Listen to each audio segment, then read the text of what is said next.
अगर आप एक डॉक्टर से ऑपरेशन करवाएं और वो ऑपरेशन फेल हो जाए तो क्या आप उस डॉक्टर से दोबारा सर्जरी करवाने जाएंगे? बड़ा मुश्किल है। फिर आप दूसरी दफा भी उसी डॉक्टर से सर्जरी करा लें, फिर आपका ऑपरेशन नाकाम हो जाए, आप क्या दोबारा फिर से उस डॉक्टर के पास जाएंगे या किसी दूसरे को रिकमेंड करेंगे कि इस डॉक्टर से आप भी अपनी सर्जरी करवा लो? आप नहीं करेंगे। आपकी गाड़ी गर्म हो रही है, रेडिएटर का काम आपने करवाना है, आपने किसी मैकेनिक से करवाया है, लेकिन फिर दूसरे दिन गाड़ी गर्म हो गई है, आप दोबारा उस मैकेनिक से काम कराएंगे? आपका ट्रस्ट लेवल खत्म हो जाएगा। ये एक इंसानी फितरत है कि जब आप किसी एक बंदे से कोई रिजल्ट प्रोड्यूस करवाना चाह रहे हो और उसके अंदर से आपको वो रिजल्ट ना मिले तो आप मूव ऑन करना चाहते हो, आपका ट्रस्ट लेवल उठ जाता है उस इंसान से। लेकिन मैं हैरान हूं कि आकिब जावेद ने ऐसा क्या जादू कर दिया है पाकिस्तान क्रिकेट बोर्ड के ऊपर और पीसीबी चेयरमैन के ऊपर कि हमारे पीसीबी चेयरमैन मोहसिन नकवी को नहीं ये पता लग रहा कि आकिब जावेद ठीक डायरेक्शन में काम नहीं कर रहे। एक नहीं, दो नहीं, तीन नहीं, आप 10-15 फेलियर्स उनके गिनवा सकते हैं चेयरमैन साहब को कि ये ठीक बंदा नहीं है आकिब जावेद। एक बात पे ना मैं कन्विंस हो गया हूं। मैंने आज की इस वीडियो में 3 दिनों को कवर करना है। पहला दिन, आकिब जावेद ने 2-3 दिन पहले मीडिया से बात की थी जहां उन्होंने पाकिस्तान की क्वालिफिकेशन का गलत क्राइटेरिया बता दिया, जहां उन्होंने कामरान गुलाम वगैरह के बारे में बात की थी, पाकिस्तान टीम के जर्नी के बारे में बात की थी। फिर पीसीबी चेयरमैन मोहसिन नकवी ने एक गैर रस्मी गुफ्तगू की थी पाकिस्तान मीडिया के साथ। उसकी बकायदा प्रेस कॉन्फ्रेंस नहीं हुई थी, लेकिन आपने वो खबरें सुनी होंगी कि चेयरमैन साहब ने कहा है कि जो टीम के लिए नहीं खेलता उसको बाहर निकाल देंगे। ये सारी बातें आपने सुनी होंगी। और तीसरा काफी इंपॉर्टेंट दिन आज पाकिस्तान क्रिकेट के लिए है, जहां पे आपके जो हाई ऑफिशियल्स हैं, जो बेसिकली आपकी क्रिकेट को चला रहे हैं, जिसमें पीसीबी चेयरमैन हैं, जिसमें आपके व्हाइट बॉल के कोच अनफॉर्चुनेटली माइक हेसन हैं, जिसमें आकिब जावेद साहब जो कि करता धरता हर चीज में उनसे पूछे बगैर कुछ होता नहीं है। ये सारे लोग आज की प्रेस कॉन्फ्रेंस में बैठे हुए थे और जो नया आपका सेंट्रल कॉन्ट्रैक्ट आना है उसको वही पुराना चूरन डाल के नई पैकेजिंग में आपको बेचा जा रहा है। और इस दफा नाम दिया गया है कि 4 कैटेगरीज होंगी। एक कैटेगरी होगी ट्रैक ए बी, दूसरी कैटेगरी होगी ट्रैक ए, फिर ट्रैक बीसी, फिर ट्रैक सी और फिर एक नीचे ट्रैक डी भी। इनका क्या मतलब है? और फिटनेस को हम प्रायोरिटी देंगे। मतलब मुझे तो ऐसे लग रहा है जैसे पाकिस्तान अभी कल वर्ल्ड कप हारा है और वर्ल्ड कप खत्म होने के बाद वो जो चूरन बेचा जाता है ना कि फिटनेस को क्राइटेरिया बनाना होगा, जो टीम के लिए नहीं खेलता उसको बाहर निकाल देंगे। मतलब with all due respect, Pakistan अवाम इतने बेवकूफ नहीं है जितने बेवकूफ आप समझ रहे हैं ना पाकिस्तान अवाम को। ये इतने गए गुजरे नहीं हैं, ये बड़े स्मार्ट लोग हैं। पाकिस्तान के जो अवाम है ना, ये बड़े स्मार्ट हैं, इनको क्रिकेट समझ आती है। आप गली में किसी कोने पे जो खोका होगा ना, उस खोके वाले से भी पूछ लेंगे ना, वो आपको बता देगा कि आकिब जावेद ठीक काम नहीं कर रहे, माइक हेसन अच्छा कोच नहीं है, डिजर्विंग लड़के वनडे में जो होने चाहिए वो बाहर बैठे हुए हैं, शहीन का पेस कम है, शदाब टीम में क्यों है। वही जो रेगुलर बातें हैं जो रोज मैच देखने वालों को समझ आती है ना, वो गली की नुक्कड़ पे जो खोके वाला है वो भी आपको बता देगा। और अगर आप किसी बहुत पढ़े लिखे आदमी से बात करेंगे तो वो भी आपको वही बातें बताएगा। यानी पाकिस्तान क्रिकेट के मसले मसाइल को समझना कोई मुश्किल बात नहीं है। अब एक आपको मैं थोड़ी तल्ख बात बताता हूं। पीसीबी चेयरमैन ऑब्वियसली पाकिस्तान के इंटीरियर मिनिस्टर हैं और उनके ऊपर बहुत बड़ी जिम्मेदारी है पाकिस्तान की सिक्योरिटी, ऑब्वियसली पाकिस्तान के मामलात, अभी ईरान यूएस वॉर में ऑब्वियसली उनका काफी इंपॉर्टेंट रोल था। कभी वो यूएस जा रहे हैं, कभी वो तेहरान जा रहे हैं, काफी उनका एक इंपॉर्टेंट रोल है। अब क्योंकि उनके पास एक बहुत बड़ी पोजीशन है, तो पाकिस्तान क्रिकेट का जो मीडिया है ना, वो उनसे डरता है।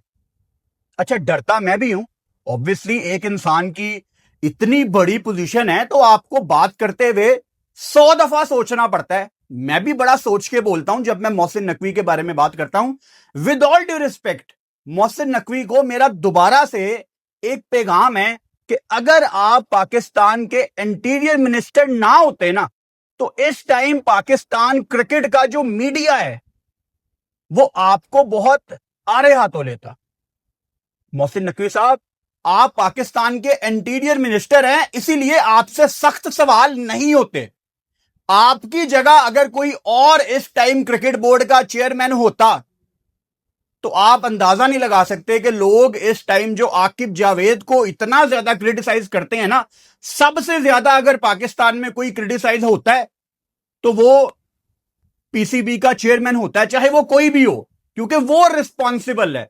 एक बात कोई ढकी छुपी नहीं है कि आपके चेयरमैन अगर पाकिस्तान के इंटीरियर मिनिस्टर भी हैं तो वो क्रिकेट को उस तरह टाइम नहीं दे सकते, नहीं दे सकते, नहीं दे सकते। आप जिस तरह मर्जी कन्विंस करने की कोशिश कर लें मुझे, ये पॉसिबल ही नहीं है। और मैंने इस पे बकायदा अलहदा से वीडियोस भी की हुई हैं, नाम लेके, तस्वीर के साथ, कि मोहसिन नकवी साहब, विद ऑल ड्यू रिस्पेक्ट, आप बहुत अच्छा काम कर रहे हैं। आप पाकिस्तान के इंटीरियर मिनिस्टर हैं, आपने पाकिस्तान की इज्जत दुनिया में बहुत बनाई है, लेकिन क्रिकेट में हमें एक ऐसा बंदा चाहिए जो आकिब जावेद जैसे रॉन्ग नंबर्स को आइडेंटिफाई करे, इनके सर पे खड़ा हो, ठीक लोग लगाएं और इनसे काम करवाएं। लेकिन अगर आपने हफ्ते में 1-2 दिन आना है, मतलब अभी पिछले दिनों 2-3 दिन पहले एक खबर आई, और अक्सर ऐसी खबर, ऐसी हेडलाइंस, ऐसे टिकर्स पाकिस्तान क्रिकेट के मीडिया ग्रुप में आते हैं कि आज चेयरमैन साहब कैंप का दौरा करेंगे। अगर हमारी क्रिकेट में ये एक खबर है ना कि क्रिकेट बोर्ड का चेयरमैन कैंप का दौरा करने आ रहा है आज, तो समझ जाएं कि हमारी क्रिकेट के कितने बुरे हालात हैं। यानी चेयरमैन का तो वहां पे होना एक आम बात है, ये खबर नहीं होना चाहिए। तो होता क्या है कि हफ्ते में 1-2 दिन या मैक्सिमम 3 दफा चेयरमैन साहब कभी क्रिकेट के मामलात में आते हैं और फिर उनको ब्रीफ किया जाता है। ब्रीफ कौन लोग करते हैं? माइक हेसन, आकिब जावेद जैसे लोग, ये लोग, वहां वहाब रियाज वुमेन्स वाला, ये लोग जब ब्रीफ करेंगे कि जब आप 5 दिन अवेलेबल नहीं थे, जब आप तेहरान में थे, तो हमने यहां पे ऑस्ट्रेलिया को सीरीज हरा दी है। यस, हमने ऑस्ट्रेलिया नंबर 1 टीम सीरीज हरा दी है उनको। क्या बात है, ये सब कुछ होता है। तो आपके ख्याल से क्या चेयरमैन साहब के पास टाइम होगा कि उनको ये तक समझ आए कि किस तरह के पिचेस हमने पिंडी और लाहौर में बनाई हैं? आपके ख्याल से क्या चेयरमैन साहब के पास इतना टाइम होगा कि वो माइक हेसन की सियासी बातों को समझ सके? जो वो झूठ बोलता है कि बुलेवायो में आपको या पार्ल में आपको स्पिन ट्रैक मिलने हैं, पता नहीं वहां कितने मैच हैं, क्या ये क्रॉस क्वेश्चनिंग होती है आपके कोच से? नहीं ना। क्या चेयरमैन साहब ने आकिब जावेद से पूछा कि उस दिन आपने मीडिया से बात करते हुए कितनी बड़ी गलती कर दी, ये बोल के कि पाकिस्तान की क्वालिफिकेशन का हमने देखना है कि ओडीआई वर्ल्ड कप में आपने टॉप 6 टीमों में रहना है, जबकि पाकिस्तान को तो कोई खतरा ही नहीं है, क्योंकि जो 2 आपके होस्ट हैं, साउथ अफ्रीका और जिम्बाब्वे, उन्होंने तो पहले क्वालिफाई किया हुआ है होस्ट होने के नाते। तो आपका तो कोई खतरा ही नहीं था रैंकिंग का, और आपके अंदर इतना कॉन्फिडेंस क्यों नहीं था आकिब जावेद साहब कि आप अपने बाउंसरी ट्रैक बना के यहां पे फिर सीरीज जीतते? वहां बांग्लादेश को आप देख लो, अपने पसंद की विकेटें बना के अपने फास्ट बॉलर्स के अंदर से वो परफॉर्मेंसेस निकाल रहे हैं, और हम गंदी पिच बना के, स्पिनर्स खिला के, वहां पे भी Shaheen was man of the match in the last game. तो सोचें, अगर आपने डरे बगैर अच्छी विकेटें बनाई होती तो आज आप भी खुश होते, आज हम भी खुश होते। अब कहना मैं ये चाह रहा हूं कि पीसीबी चेयरमैन ना बिजी हैं और उनको ब्रीफ गलत किया जाता है। उनकी नीयत पे हमें कोई शक नहीं है, उन्होंने बड़ा काम किया है पाकिस्तान के लिए। जब भी वो किसी प्रोजेक्ट में हाथ डालते हैं वो प्रोजेक्ट ऊपर ही जाता है, वो प्रोजेक्ट कामयाब ही होता है। लेकिन क्रिकेट में उन्होंने बहुत ज्यादा टाइम दे दिया है। अब यहां पे एक गलती है पीसीबी चेयरमैन की और एक गलती नहीं है। उनकी गलती यह है कि उन्होंने आकिब जावेद वगैरह को बहुत ज्यादा टाइम दे दिया। और उनकी दूसरी गलती जो नहीं है कि एक होता है ना, आप किसी को लंबा रन देते हैं, वो इन लोगों को लंबा रन दे रहे हैं कि चलो यार करके दिखाओ, एक और मौका देता हूं, एक और मौका देता हूं। तो कोशिश वो कर रहे हैं लेकिन गलत लोगों से उनको उम्मीद है। तो I think this is a wake up call for PCB chairman Mohsin Naqvi कि वो ये रियलाइज करें कि वो ठीक काम करना चाह रहे हैं लेकिन गलत लोगों के साथ। एक बंदा जिसको ब्रेन सर्जरी नहीं करनी आती, आप उसको कहेंगे चल दिमाग खोल के इसका ऑपरेशन कर, वो नहीं कर पाएगा। आकिब जावेद की बात कर रहा हूं, माइक हैसन की बात कर रहा हूं, वो लोग नहीं कर पाएंगे। फिर पीसीबी चेयरमैन को खुद ये भी रियलाइज करना है, मैं बार बार इसका जिक्र करता हूं इस स्पेसिफिक बात का, कि आपको एक ऐसा चेयरमैन चाहिए जो 7 के 7 दिन आपकी क्रिकेट के लिए अवेलेबल हो। क्योंकि पाकिस्तान क्रिकेट टीम एक आम क्रिकेट टीम नहीं है जो कि ठीक रास्ते पे है। आपकी क्रिकेट वेंटिलेटर के ऊपर है, डेड हुई है। पाकिस्तान में एक वाहिद खेल क्रिकेट है जिसको करोड़ों लोग देखते हैं और उन करोड़ों में से लाखों लोग क्रिकेट देखना छोड़ चुके हैं। तो ये एक आम क्रिकेट बोर्ड, आम क्रिकेट टीम नहीं है। इसको स्पेशलिस्ट की जरूरत है और वो स्पेशलिस्ट अगर 7 दिन अवेलेबल नहीं है तो फिर वो चेयरमैन नहीं होना चाहिए, विद ऑल ड्यू रिस्पेक्ट। अब अगर पीसीबी चेयरमैन अपनी मर्जी से चेयरमैनशिप छोड़ देते हैं क्रिकेट बोर्ड की, तो क्या कोई फर्क पड़ेगा? बिल्कुल भी कोई फर्क नहीं पड़ेगा, क्योंकि उनके पास ऊपर इतनी बड़ी सीट है।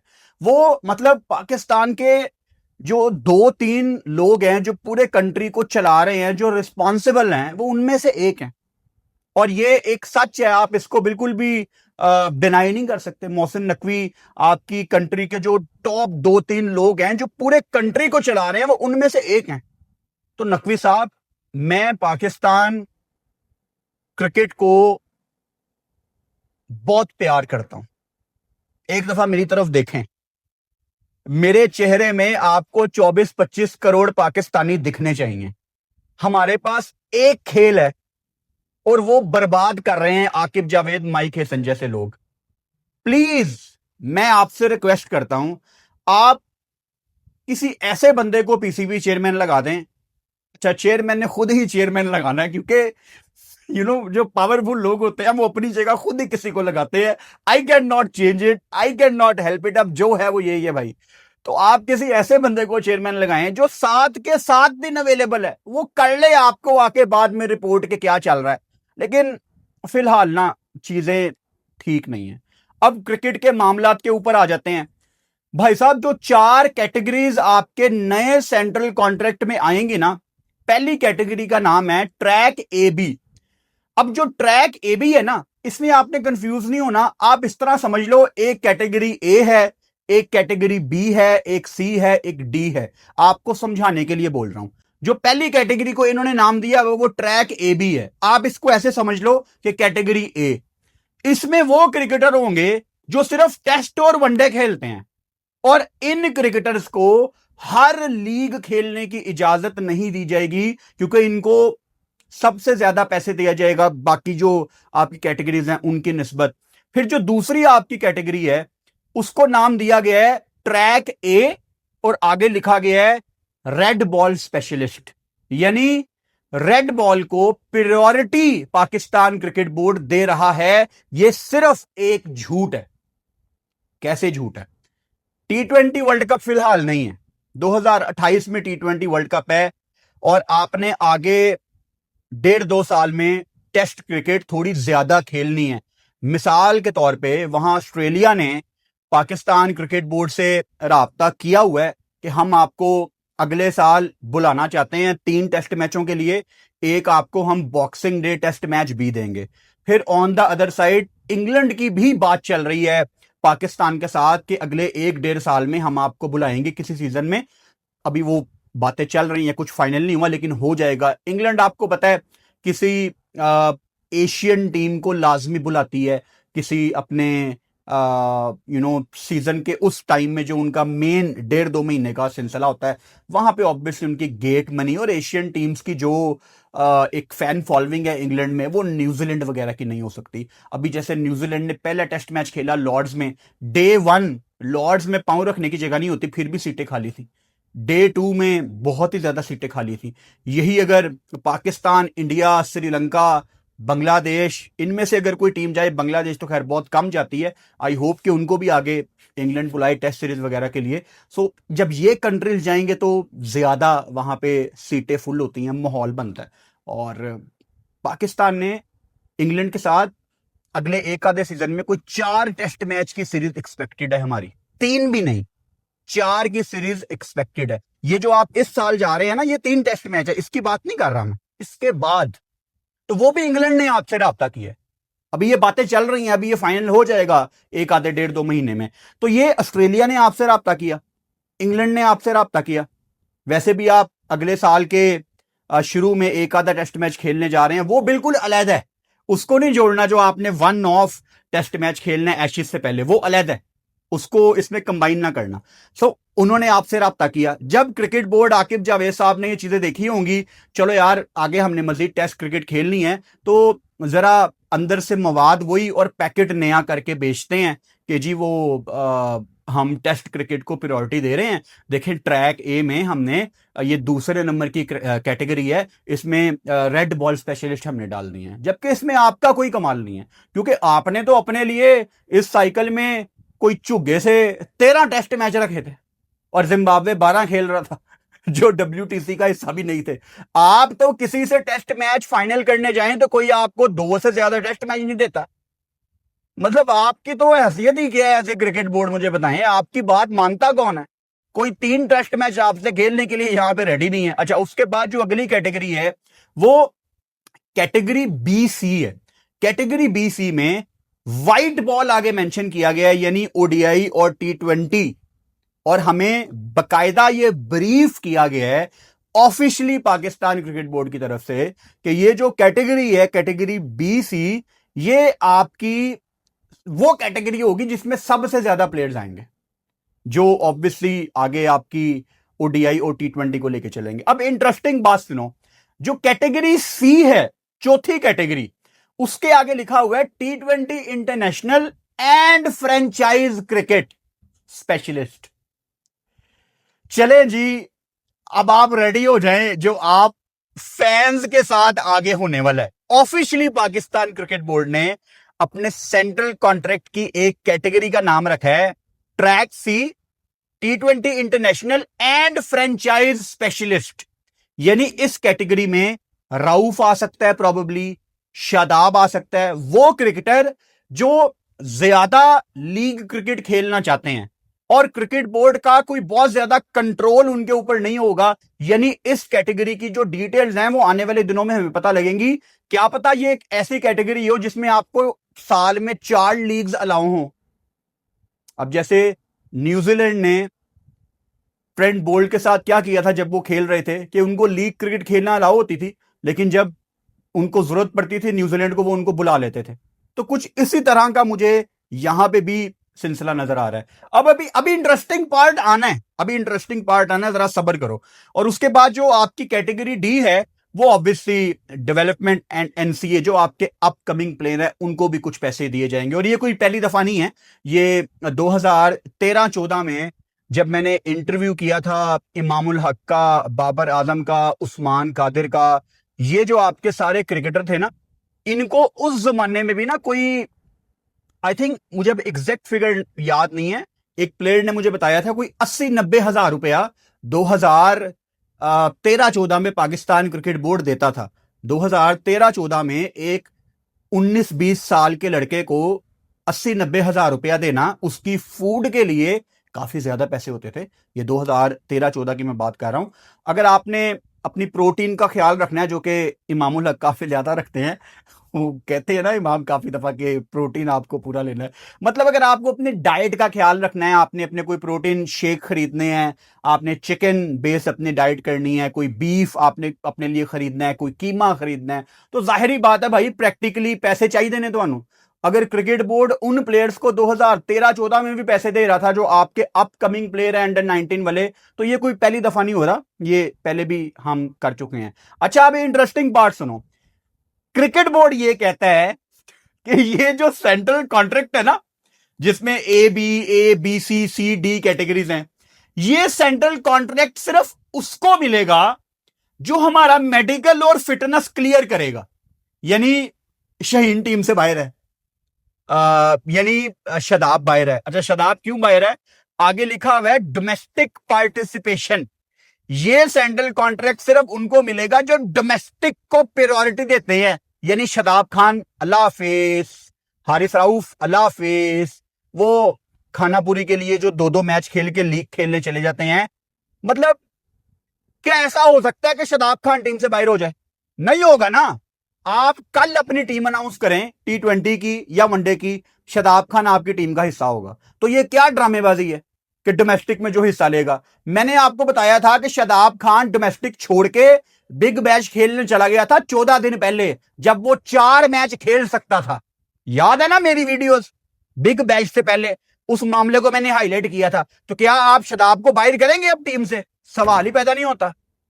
फिर फिटनेस, जिसकी सबसे ज्यादा फिटनेस खराब है शाहीन, जिसका पेस 131-32 है, वो तो कप्तान है, करो उसको बाहर।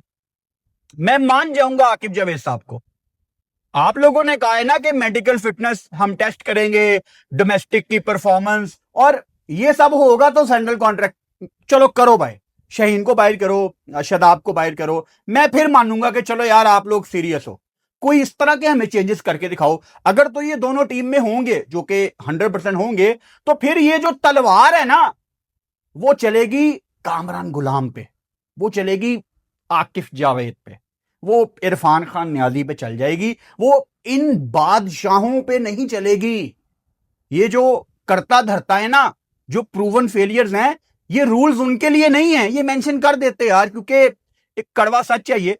फिर उसके बाद सबसे बड़ा मजाक सुनो, पाकिस्तान क्रिकेट बोर्ड ऑफिशियली ये बताता है कि ये जो सारा कुछ हमने करना है ना, ये डेटा ड्रिवन होगा। यानी 85% इसमें, आप उसको डेटा कह लें, आप उसको एआई कह लें, हालांकि चेयरमैन साहब ने कहा कि हम इसको एआई नहीं कहेंगे, लेकिन अगर आप काफी पॉइंट्स को जोड़ के कंप्यूटर से एक आउटपुट निकाल रहे हैं तो उसको आप डेटा भी कह सकते हैं। उसको कंप्यूटर अपनी मर्जी से आपको बता रहा है, इंटेलिजेंस का इस्तेमाल कर रहा है, फॉर्मूलाज लगा रहा है, जो भी आपने अंदर उसको इनपुट दी हुई है, तो आप उसको एआई कह लें, डेटा ड्रिवन कह लें, वो एक ही बात है।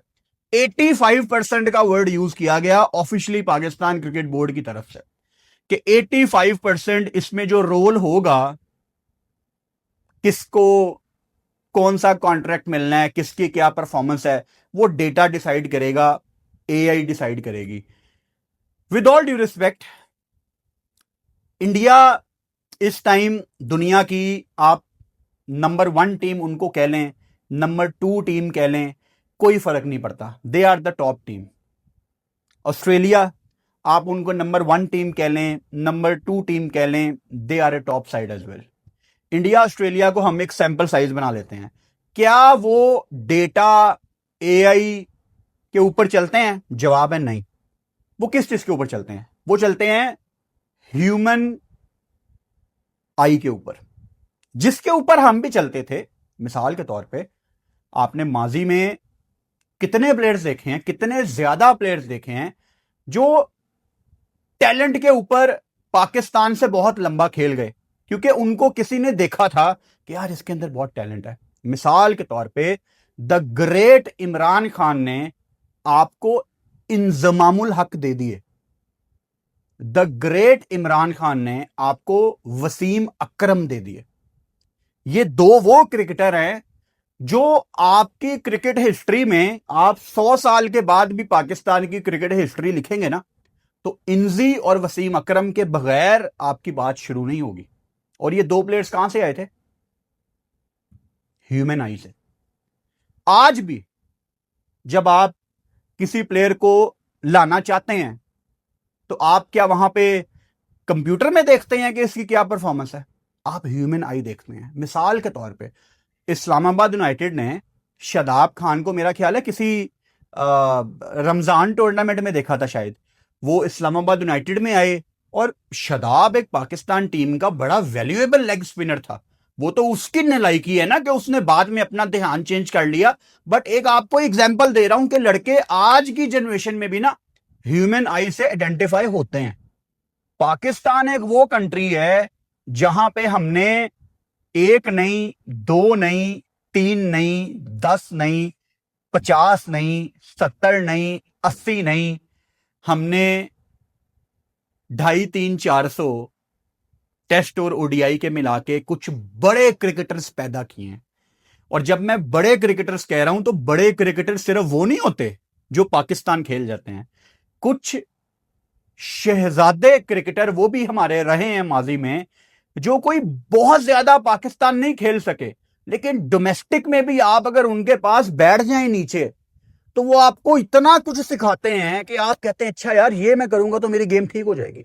यानी पाकिस्तान नेदरलैंड्स नहीं है, पाकिस्तान जर्मनी नहीं है, पाकिस्तान चाइना नहीं है जो डेटा के ऊपर चलेंगे। जैसे रमीज राजा ने एक बड़ी अजीब बात की थी कि यहां पे ड्रॉप इन पिचेस आ जाएंगी, और ड्रॉप इन पिचेस तो वहां पे आप लाते हैं जहां पिचेस रेडी ना हो सके।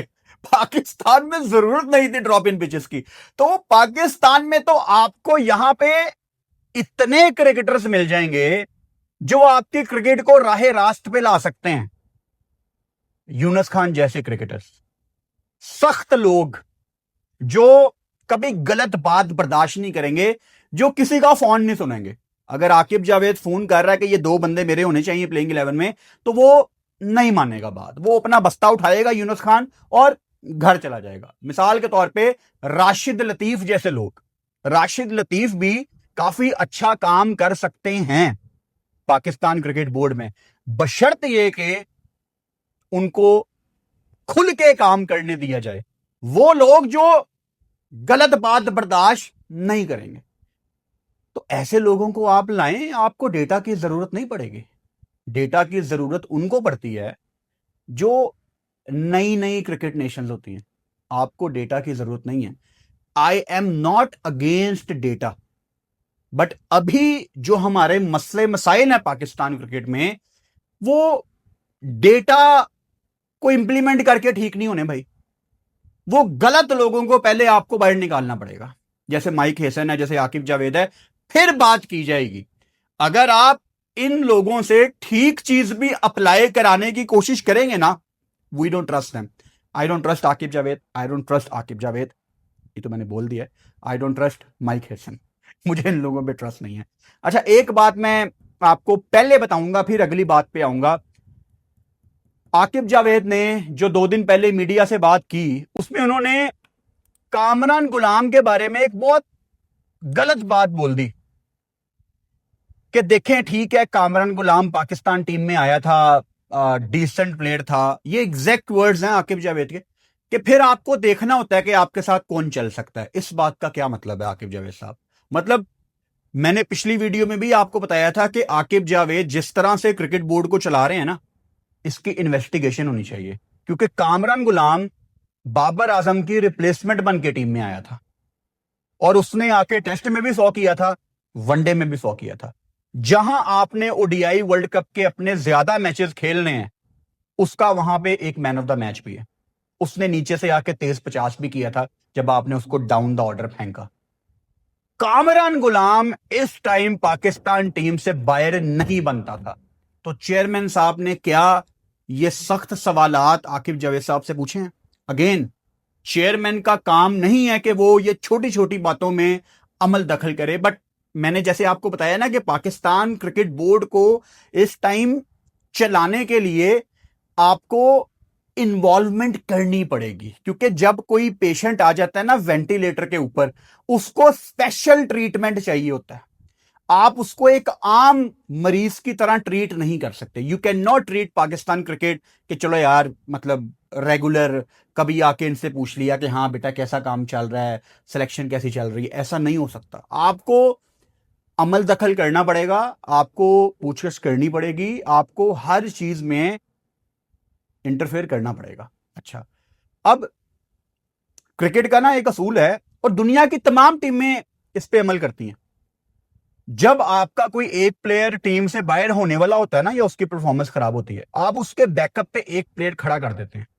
यहां पे पाकिस्तान में अनफॉर्चुनेटली अगर कोई आपका फेवरेट प्लेयर है ना, आप मेजॉरिटी में एज क्रिकेट फैन ये चाहते ही नहीं है कि उसका बैकअप पीछे हम रेडी करें। मिसाल के तौर पे आपने जब आमिर जमाल को आप टीम में लाए तो फहीम अशरफ कहीं पे भी नहीं था, जबकि मैंने उस जमाने में वीडियो की थी 2-2.5 साल पहले, 3 साल पहले, कि ठीक है Aamir Jamal is a very good addition, लेकिन इसके पीछे आप राना को खड़ा करें। आज राना टीम में आया तो आमिर जमाल को फाइन हो रहे हैं, वो कहीं पे नजर ही नहीं आ रहा। और आज टीम में ना जमाल है ना फहीम है, अब अमाद भट्ट साहब है, अब उनके पीछे कोई नहीं है। और ये कर कौन रहा है सारा कुछ? आकिब जावेद। अब दूसरी एग्जांपल, सबसे बड़ी एग्जांपल कामरान गुलाम की। कामरान गुलाम को आप टीम में लाए क्योंकि बाबर आजम रन नहीं कर रहे थे। अब कितना अच्छा होता कि आप बाबर के ऊपर प्रेशर डालते कि बाबर आपका बैकअप पीछे रेडी है, और उसने आके 100 भी कर दी है। बाबर आजम 100% अपनी परफॉर्मेंस बेहतर करता। आपने बाबर को आप 15-20 दिन में नहीं, 14-15 दिनों के बाद आप स्क्वाड में वापस ले आए थे, वो ऑस्ट्रेलिया चला गया और कामरान गुलाम ड्रॉप, कामरान गुलाम टीम से ही बाहर हो गया। तो जब आप किसी प्लेयर के पीछे प्रेशर ही नहीं डालेंगे तो उसने कहां इंप्रूवमेंट करनी है? और अगेन ये किसने किया? आकिब जावेद ने।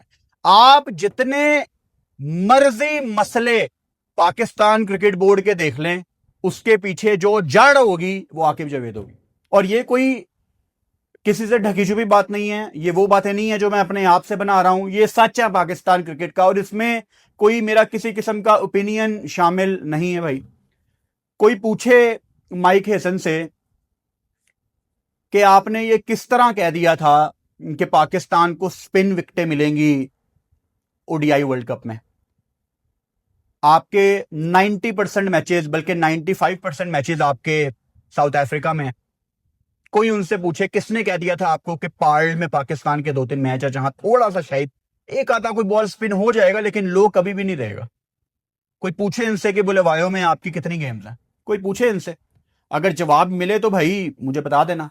मतलब वो आकिब जावेद जो इस टाइम डर के बैठे हुए हैं कि वो हमें क्वालिफिकेशन भी तो देखनी है ना। आपका तो क्वालिफिकेशन का मसला ही नहीं था भाई, साउथ अफ्रीका जिम्बाब्वे ने पहले क्वालिफाई किया हुआ है। आप तो 100% टॉप 5-6 में आपने होना था यार, 100% होना था। आपकी तो पाकिस्तान में किसी ने बात ही नहीं की क्वालिफिकेशन की। वो आपको याद है 2017 की चैंपियंस ट्रॉफी से पहले एक खौफ फैला हुआ था कि पता नहीं पाकिस्तान ने क्वालिफाई भी करना है कि नहीं, तब आपकी क्वालिफिकेशन फंसी हुई थी। आप तो सेफ जोन में है, आपके तो पॉइंट्स ऊपर 100 है, आपको तो कोई टेंशन नहीं है यार। तो पता नहीं आप क्यों लोगों को बेवकूफ बनाते हैं। अभी ये जो इन्होंने सेंट्रल कॉन्ट्रैक्ट की अनाउंसमेंट की है ना कि category A, category A B, category C D, T20 specialist, ये सिर्फ अभी ट्रेलर है। मजा तब आएगा जब कौन सी कैटेगरी में ये कौन से प्लेयर को डालते हैं। अब ये ना खुद गलत साबित होंगे।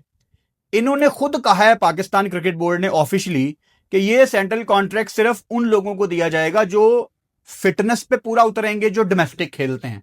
तो आपको भी पता है और मुझे भी पता है कि कौन से क्रिकेटर डोमेस्टिक नहीं खेलते, छुट्टियों पे चले जाते हैं। कोई अमेरिका चला जाता है कोर्स करने, कोई पाकिस्तान के नॉर्दर्न एरियाज में चला जाता है, कोई वो आजकल अमेरिका में लीग चल रही है, कोई वहां चला जाएगा, कोई लंका लीग में चला जाएगा, कोई इंग्लैंड चला जाएगा घूमने, सारे भिड़ते रहते हैं ना।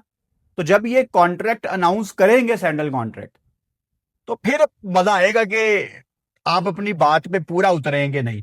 क्योंकि अगर आपने खुद मेंशन किया है कि फिटनेस को प्रायोरिटी रखा जाएगा, मेडिकल टेस्ट होंगे, तो फिर आप भी यहीं पे हैं और मैं तो यहां पे बैठा ही हुआ हूं इंशाल्लाह। तो मैं तो हाईलाइट करूंगा इन इश्यूज को। तो आज का एक और दिन पाकिस्तान क्रिकेट बोर्ड ने जाया कर दिया आप लोगों को बेवकूफ बनाने में। वो बातें हम सुनते हैं कि ये होने वाला है, वो होने वाला है, लेकिन वो ही बस अंदर का मवाद चेंज हो जाता है, पैकेजिंग सेम है। खैर, कल आपको पता ही होगा कि इंडिया ने पाकिस्तान को हरा दिया था T20 वर्ल्ड कप में। वुमेन्स T20 वर्ल्ड कप चल रहा है और पाकिस्तान का जो अगला मैच है वो साउथ अफ्रीका के साथ है बुध को, और ये मैच है रात को 10:30 बजे। तो मेरा वो डबल हेडर है। दिन के टाइम मैं लाइव स्ट्रीम कर रहा हूं बांग्लादेश और ऑस्ट्रेलिया के मैच की। आई थिंक दोपहर को 1 बजे वो मैच है पाकिस्तान टाइम के मुताबिक, बांग्लादेश टाइम के मुताबिक 2 बजे, और रात को 10:30 बजे पाकिस्तान टाइम के मुताबिक मैं पाकिस्तान साउथ अफ्रीका के ऊपर लाइव स्ट्रीम कर रहा हूं। और कल हमारी एक रेगुलर वीडियो आएगी। कल कोई मैच नहीं है, तो आपको पता है जब कोई मैच नहीं होता तो रात को 7:30 बजे वीडियो में आपसे मुलाकात होती है। तो इंशाल्लाह ताला कल रात को 7:30 बजे आपसे मुलाकात होगी। और अगर कभी मैं 2-3 दिन मेरी वीडियो ना आए और मैं हर जगह से गायब हूं, तो वीडियोस में काफ़ी बातें कर देता हूं मैं, ठीक है। तो बस मैं बता रहा हूं आपको, अगर मैं 2-3 दिन कभी गायब हो जाऊं ना, तो देख लेना यार, जरा सोशल मीडिया पे संभाल लेना, कोई शोर शोर मचा देना, मासूम बंदा हूं मैं, ठीक है। चल इंशाल्लाह ताला कल इंशाल्लाह कल रात को 7:30 बजे वीडियो में आपसे मुलाकात होती है। Good night.